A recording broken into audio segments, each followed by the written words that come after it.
शांति। अब तक हमने माँ जगदम्बा के 7 स्वरूपों का चिंतन किया, अवलोकन किया और अभ्यास भी किया। और जो भी माँ जगदम्बा के, माँ दुर्गा के रूपों का, शक्तियों का चिंतन किया, वर्णन किया, स्वरूपों को देखा, बहुत भव्य स्वरूप में, बहुत दिव्य स्वरूप में, कोई कमल आसनी थी तो कोई मोर आसनी,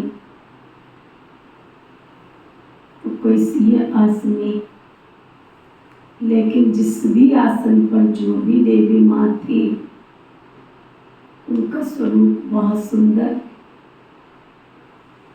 मन को भाने वाला, आकर्षित करने वाला था। लेकिन माँ दुर्गा का एक ऐसा स्वरूप भी जो देखने में अलग सा दिखता है, डरावना सा दिखता है, काली माँ का स्वरूप। आज तक हम सुनते आए, देखते आए कि काली माँ माना भयानक स्वरूप। अब तक हमने शक्तियों के वर्णन में समय विस्तार को संकीर्ण करने की शक्ति, समेटने की शक्ति, सहन शक्ति, समाने की शक्ति, परख शक्ति और निर्णय शक्ति, इन सब शक्तियों का चिंतन किया। लाइफ में जितना स्ट्रॉन्ग, स्टेबल, स्थिर, दिव्यता की ओर, डिविनिटी की ओर हमें ये शक्तियां लेकर जाती हैं, उतना ही सबसे बड़ी शक्ति है फेस टू फेस करने की शक्ति, सामना करने की शक्ति। हम आज तक सुनते आए थे कि कोई ईंट का जवाब देता है तो उसे पत्थर से देना चाहिए, यानी हम किसी से कम नहीं हैं। वास्तव में सामना करने की शक्ति का ये स्वरूप नहीं है। सामना करना है हमें अपनी बुराइयों से, अपने संस्कारों से। अगर माँ काली माँ का हम उस स्वरूप को चित्रित करें, वर्णित करें, ध्यान से देखें, तो उसमें दिखाते हैं कि माँ काली के गले में रुंडों की माला पड़ी हुई। अभी तक जो भी देवियों का चित्रण किया हमने, उसमें हमने देखा पुष्पों की माला थी, लेकिन माँ काली के चित्र में हम देखते हैं रुंडों की माला, मनुष्य के मुंह बनी हुई माला। वास्तव में ये प्रतीक है हमारी कमियों का, हमारी बुराइयों का। मानव आत्मा जब गिर जाती है तो उसके अंदर काम, क्रोध, लोभ, मोह, अहंकार, ईर्ष्या, द्वेष, नफरत, घृणा, वैर, वैमनस्य जैसे विकार पैदा हो जाते हैं। माँ दुर्गा का स्वरूप है उन विकारों पर, उन बुराइयों पर विजय प्राप्त कर लेना। अर्थात जब कोई व्यक्ति विजय प्राप्त करता है तो विजय की निशानी में क्या करते हैं? विजय की निशानी में क्या करते हैं? उसको माला पहनाते हैं, तिलक लगाते हैं, हार पहनाते हैं, स्वागत और सम्मान में कि सामने वाला व्यक्ति विजयी होकर आया।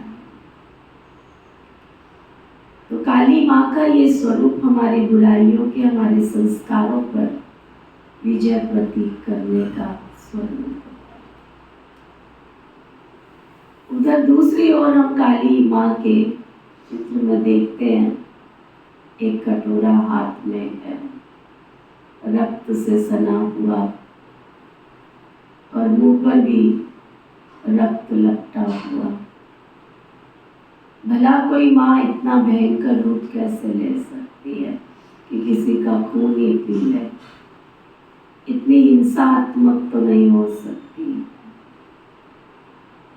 वास्तव में व्यक्ति काम, क्रोध, लोभ, मोह, अहंकार, ईर्ष्या, द्वेष, नफरत, घृणा, वैर मनुष्य को जीत तो लेता है, परंतु अहंकार जो सबसे बड़ा शत्रु बनकर, देह अभिमान सबसे बड़ा शत्रु बनकर उसके जीवन में आ जाता है। देह अभिमान जो एक बहुत विशाल का है, उसको कहा जाता है शत्रु कहो, विकार कहो, बुराई कहो, कमजोरी कहो। क्योंकि जब देह अभिमान आता है, मैं का, बुद्धि का अभिमान, देह का अभिमान, धन संपदा का अभिमान, नेम और फेम का अभिमान, अगर यहाँ अभिमान की लिस्ट निकालने बैठे तो बहुत सारी लिस्ट निकल कर सामने आएगी।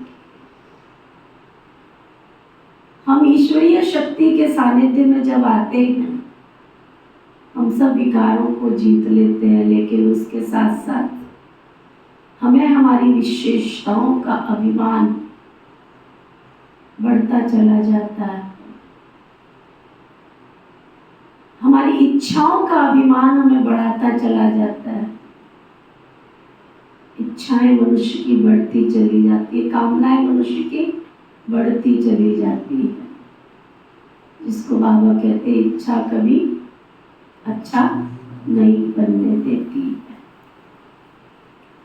मिसला उदाहरण के तौर पर, मेरे अंदर कोई विशेषता है, भाषण करने की विशेषता है, मुझे इच्छा रहती है कि कोई सामने वाला आके बोले तुमने बहुत अच्छा भाषण किया। ये क्या है? और जब तक नहीं कोई बोले तो 4 लोगों से जाके पूछेंगे ठीक था, ठीक था। एक है कमी पूछने के आधार पर कि मैं इम्प्रूवमेंट करूं जो मैंने बोला, एक है मैंने बहुत अच्छा बोला।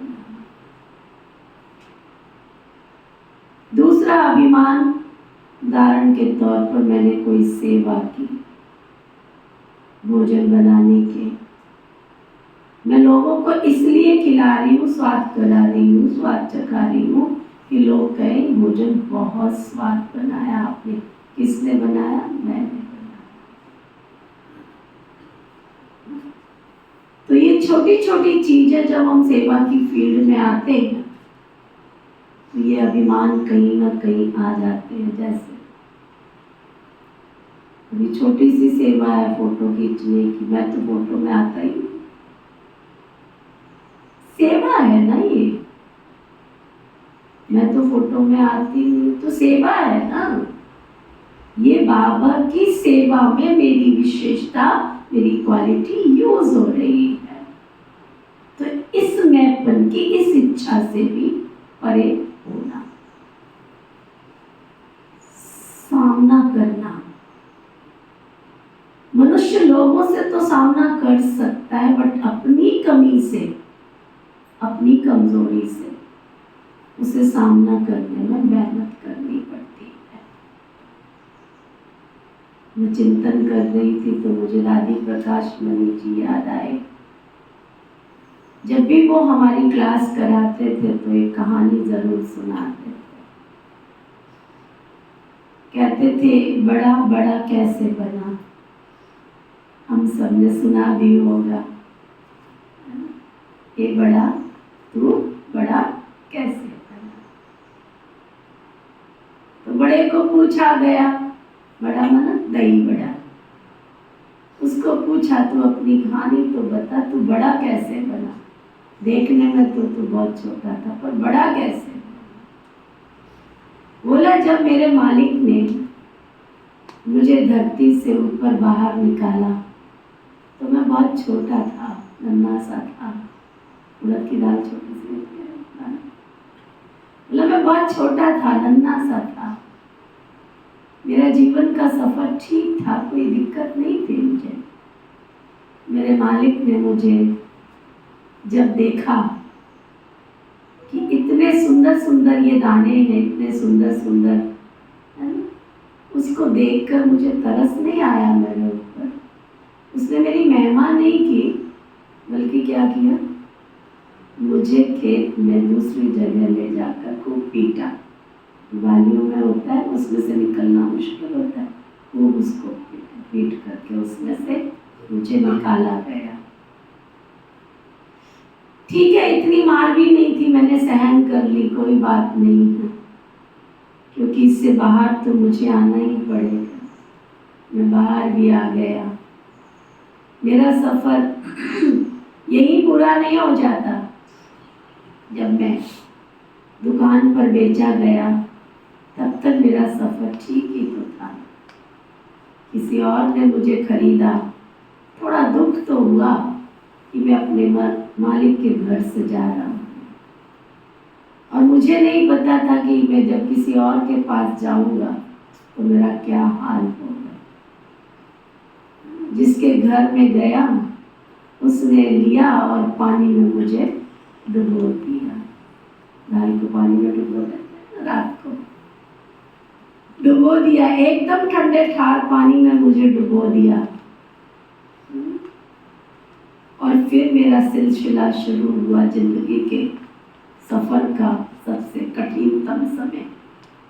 मुझे खूब मसला गया, मसल मसल कर एक भी कलेवर मेरी छाल तक उतार दी गई, मेरी खाल तक उतार दी गई। और उसके बाद मुझे मिक्सी में खूब पीटा गया, खूब घिसा गया, खूब रगड़ा गया, जब तक कि मैं एकदम काले से कैसा गोरा नहीं हो गया। खूब मसला गया, खूब घिसा गया और मैं काले से एकदम गोरा हो गया। इतना मुझे खूब, लेकिन मेरा आकार बदलता जा रहा था, मेरा रूप बदलता जा रहा था, मैं दाने से बड़े रूप में आता जा रहा था। मुझे इस बात की खुशी तो हो रही थी कि कल तक मैं एक छोटा दाना था, आज मैं बड़ा होता जा रहा हूँ। और जब दाल को पीसा गया, मैंने सोचा ये सिलसिला यही पूरा होगा, परंतु ये क्या, पीसने के बाद भी छोड़ा नहीं गया, खूब उसको क्या किया, फेंटा गया खूब अच्छी तरह से। उसमें मेरा रूप और फूल कर और बाहर आया, मेरा बड़प्पन और बाहर आया।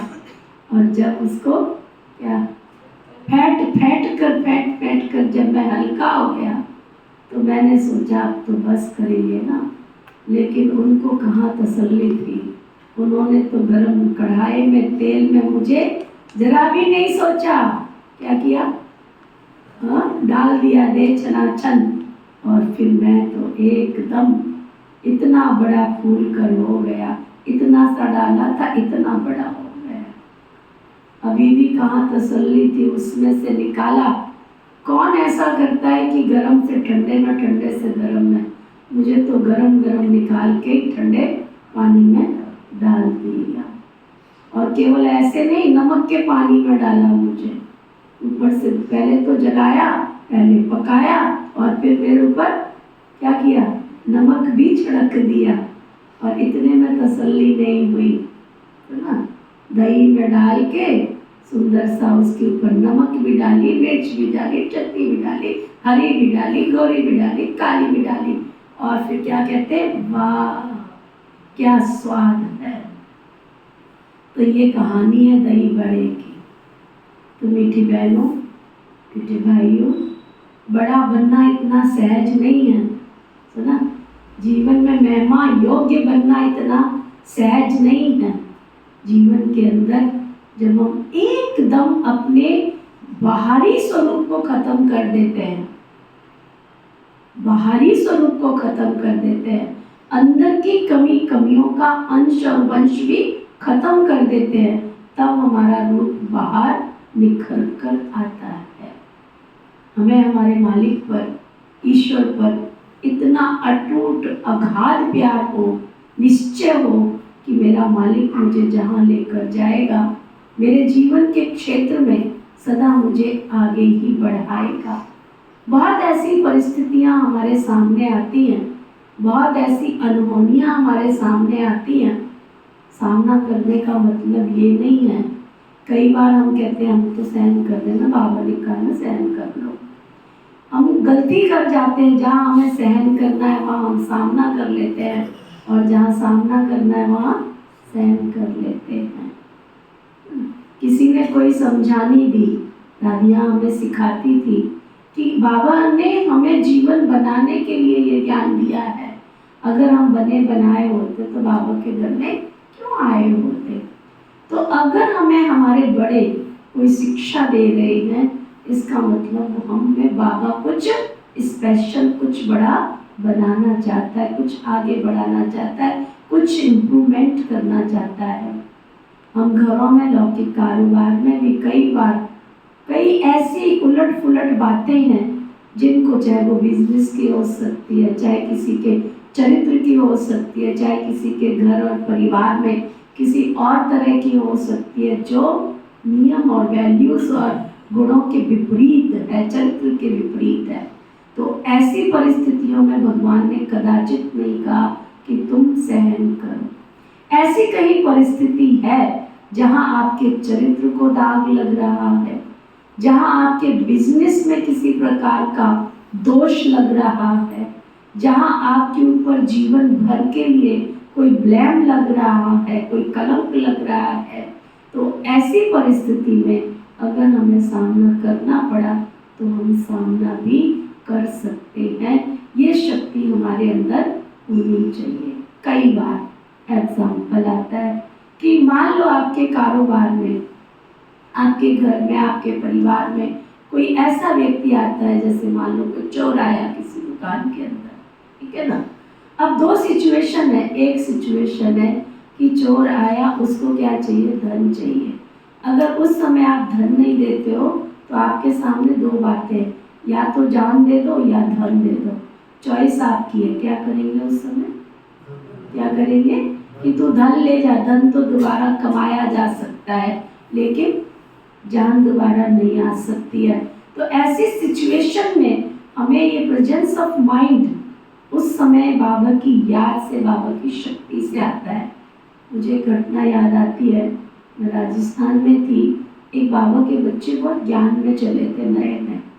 उनकी युगल जो थी ना, वो ज्ञान में नहीं चलती थी, बल्कि 2 बार 3 बार उसने मेरे ऊपर प्रहार भी किया, चोट भी पहुंचाई मुझे। मैं उसको प्यार से समझा देती थी, लेकिन वो समझती थी कि शायद मैं उसके पति को बिगाड़ रही हूँ, नहीं समझती थी। तो लोगों ने भी समझाया, समाज ने भी समझाया। जब उसके घर में एक दिन अचानक चोरी हुई, दुकान में चोरी हुई तो सारे शहर में क्या होगा, देखा ये ब्रह्मा कुमारियों के पास जाता था ना, इसलिए इसके घर में क्या हो गई, चोरी हो गई। लेकिन मैंने देखा वो जो भाई जी आते थे, उनको इतना बाबा में अटूट निश्चय था, एक बल, एक भरोसा था, सचमुच देखने लायक था वो। जब लोग उनको ये बोल रहे थे कि आपकी चोरी हो गई, आप ब्रह्मा कुमारी इसलिए विश्वविद्यालय में जाते हो, कहना नहीं मानते हो, आप धर्म से हट करके अलग पथ पर जा रहे हो, इसलिए आपके घर में चोरी हो गई है। उसने कहा आप लोग ये क्यों नहीं समझते हो, चोर केवल मेरी तिजोरी में से पैसा लूट कर गया, दुकान तो खाली करके नहीं गया, दुकान तो खाली करके नहीं गया ना। ये मैं ईश्वरीय विश्वविद्यालय में जाता हूँ, इसलिए भगवान ने ना तो मेरी जान ली, ना तो मेरी कपड़े की दुकान खाली करी, केवल थोड़ा मात्र कुछ ले गया तो मेरा बहुत बड़ा संकट, केवल मेरा बाबा वो रक्षा बन करके, रक्षा जिसको कहते सहारा बनकर आया मेरा मालिक, और उसने सब कुछ से तो बचा लिया मुझे। तो हम अपने आप को चेक करें कि हमें बाबा के ऊपर इतना एक बल, एक भरोसा, एक निश्चय है। मुझे एक छोटी सी कहानी याद आती है। कहते हैं एक बार गाय जंगल में जा रही थी तो उसके पीछे शेर पड़ गया। शेर है ना, शेर को शिकार मिल गया। गाय भागती जा रही थी, भागती जा रही थी, भागती जा रही थी। भागते भागते भागते भागते पानी का एक तालाब आया। शेर क्या किया, गाय क्या किया, उस पानी के अंदर कूद गया। शेर भी पानी के अंदर कूद गया।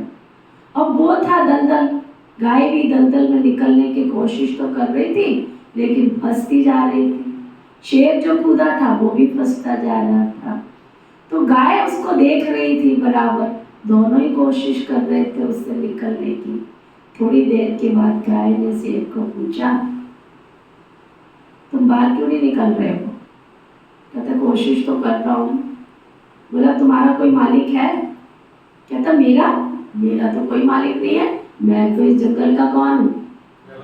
राजा हूँ मैं तो इस जंगल का। बोला अच्छा।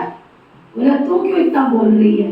कहता मेरा मालिक है और मेरा मालिक आएगा और मुझे लेकर जाएगा। बोला देखता हूँ। देखा थोड़ी देर के बाद शाम ढूंढते ढूंढते उसका जो मालिक था, जो गऊ चराने वाला, वो ढूंढते ढूंढते उसने देखा मेरी एक गाय कब हो रही है। वो ढूंढते ढूंढते आया तो उसने देखा कि सामने गाय जो है वो दलदल में फंसी हुई है।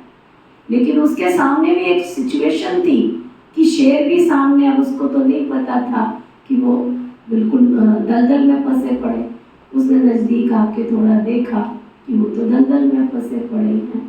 तो प्रेजेंस ऑफ माइंड उस ग्वाले के मन के अंदर आया कि मेरे पास जो रस्सी है ना, उस रस्सी को उसने गाय के गर्दन में डाला, गले में डाला और धीरे धीरे धीरे धीरे गाय को दलदल से बाहर निकाल दिया।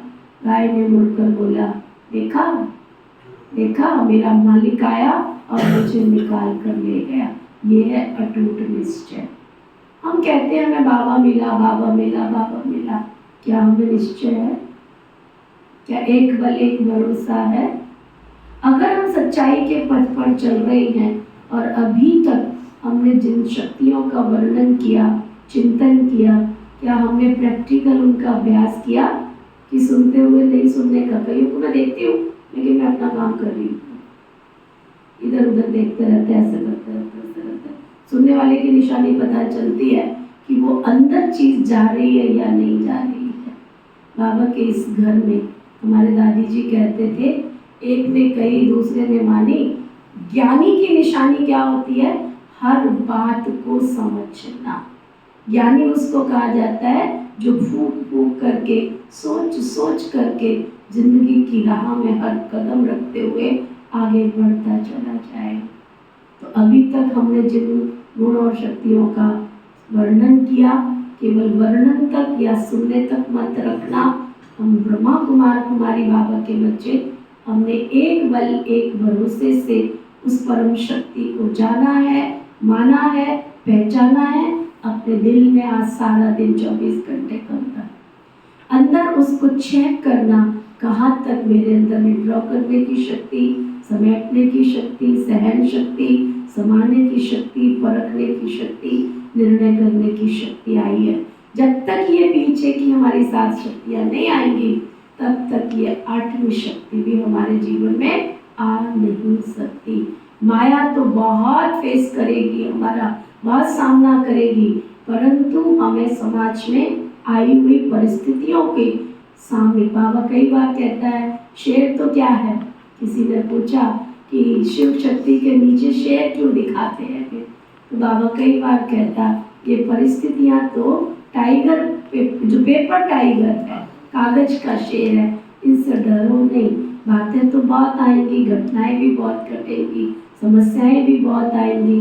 कहते हैं एक बार एक जंगल में एक साधु मंदिर से निकल कर जा रहा था।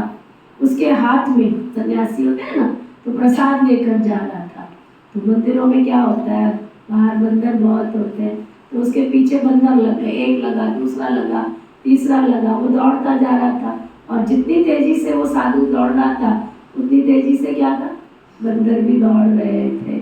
तो उधर एक बुजुर्ग सन्यासी खड़े हुए थे। उन्होंने कहा तुम दौड़ क्यों लगा रहे हो? तो बोला दौड़ूं क्यों ना, ये मेरा प्रसाद ले जाएंगे, मेरी झोली लेकर चले जाएंगे।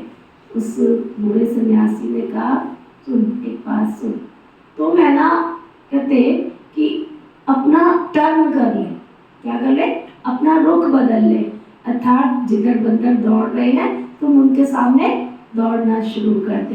कहते सचमुच मुझे नुकसान तो नहीं पहुंचाएंगे, मेरी थैली तो नहीं लेकर जाएंगे? बोला नहीं, थैली तो नहीं लेके जाएंगे, तुम इनके सामने दौड़ो। जैसे उसने दौड़ना शुरू किया, सारे बंदर क्या हुआ, भाग गए ना। ये प्रैक्टिकल कहानी। मैं जब छोटी थी ना, तो बाबा के घर से मुझे बहुत प्यार था। बाबा के घर शिवरात्रि का दिन था, माता श्री हमारी चली गई थी और मुझे आया कि मुझे जाना है।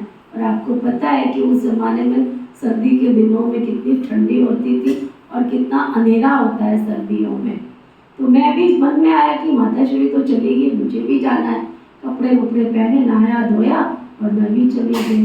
हमारा एरिया थोड़ा सुनसान है वहाँ का। तो मैं जैसे ही गई तो ना मेरे हाथ में कुछ नहीं, बच्चा बुद्धि मैं समझती हूँ, 7वीं 8वीं क्लास में होंगी। तो जब मैं जा रही थी तो मेरे पीछे क्या हुआ, कुत्ते लग गए, डॉगी लग गए। सुना, अब मुझे किसी ने सिखाया तो नहीं था, आपको तो अभी भी ज्ञान देने वाले बहुत है, मैं तो छोटी सी बच्ची थी, मुझे तो किसी ने सिखाया नहीं था। लेकिन मैं बार बार क्या करती थी, कुत्ते के पीछे भागना शुरू कर देती थी। तो जैसे ही कुत्ते के पीछे भागती थी वो भाग जाता था। मेरी लाइफ का एक्सपीरियंस बढ़ गया। सुना, तो मैं बढ़ती बढ़ती आगे आगे उन कुत्तों को फेस करती करती चली गई। फिर एक और बड़ी सिचुएशन मेरे सामने आ गई। कोई भाई एक गली से निकल करके आया और मैं सोचने लगी ये तो मेरा पीछा कर रहा है। अब ये तो मैंने सोचा नहीं कि वो मुझे बचाने की कोशिश कर रहा है कि इतने डॉग इसके पीछे आ रहे हैं। तो मुझे डर लगने लगा कि ये क्या। मैंने एक सेकंड बाबा को याद किया, बाबा नीचे, बाबा आप मेरे साथी हो ना, आप मेरे सर्वे सर्वा हो ना। बस मन में ऐसे कहते कहते मैं जा रही थी और वो भाई भी बड़ा धीरे धीरे स्मूथली, तेज में नहीं आया, इतने करते करते वहाँ से रास्ते से मैं निकल कर बाबा के घर पहुँच गई। तो ये मेरी लाइफ का एक्सपीरियंस है। परिस्थितियाँ आपको डराने के लिए आएंगी, आपके जीवन में आपको धमकाने के लिए आएंगी, आपको हराने के लिए आएंगी, है ना। लेकिन कभी भी इसका मतलब ये नहीं है कि अपनी विशेषता को छोड़ दो।